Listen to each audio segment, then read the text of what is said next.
ये कहानी है एक गांव की जो घने जंगलों से घिरा है। गांव के लोग उस घने जंगल को पार करने की हिम्मत नहीं करते हैं और उस गांव में ही अपना जीवन बिताते रहते हैं। एक दिन एक गधा गांव से उस जंगल को पार कर बाहर चला जाता है। यह बात कुछ दिनों में गांव वालों को पता लग जाती है और सारे के सारे गांव वाले उस बारे में बात करने लगते हैं।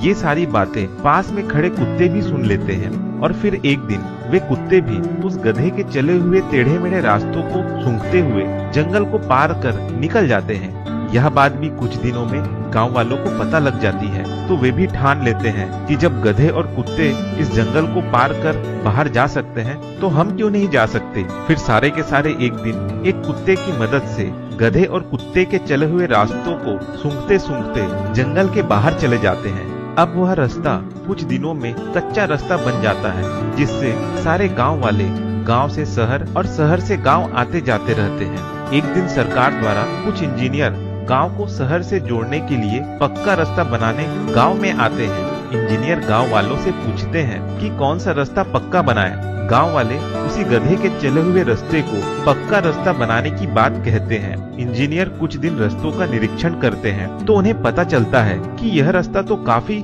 टेढ़ा मेढ़ा और बहुत लंबा रास्ता है, जबकि उससे छोटा रास्ता शहर को जोड़ने वाला तो दूसरी तरफ से है। इंजीनियर उन गांव वालों से पूछते हैं कि ये रास्ता शहर को जोड़ने वाला आप लोगों को किसने बताया।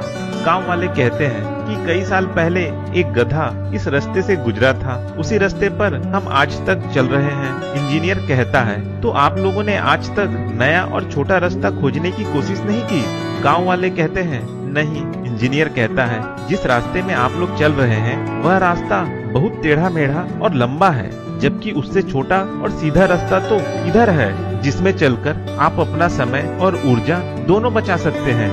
यह सुनकर गांव वाले आश्चर्य में पड़ जाते हैं। इस कहानी से यह सीख मिलती है कि आज भी कुछ रूढ़िवादी सोच और अंधविश्वास जिन पर हम बिना सवाल किए चलते जा रहे हैं, जिससे हमारा समय, ऊर्जा और जीवन नष्ट हो रहा है। इसलिए अच्छी जिंदगी जीने के लिए निडर होकर सवाल पूछें और नए रास्ते खोजें।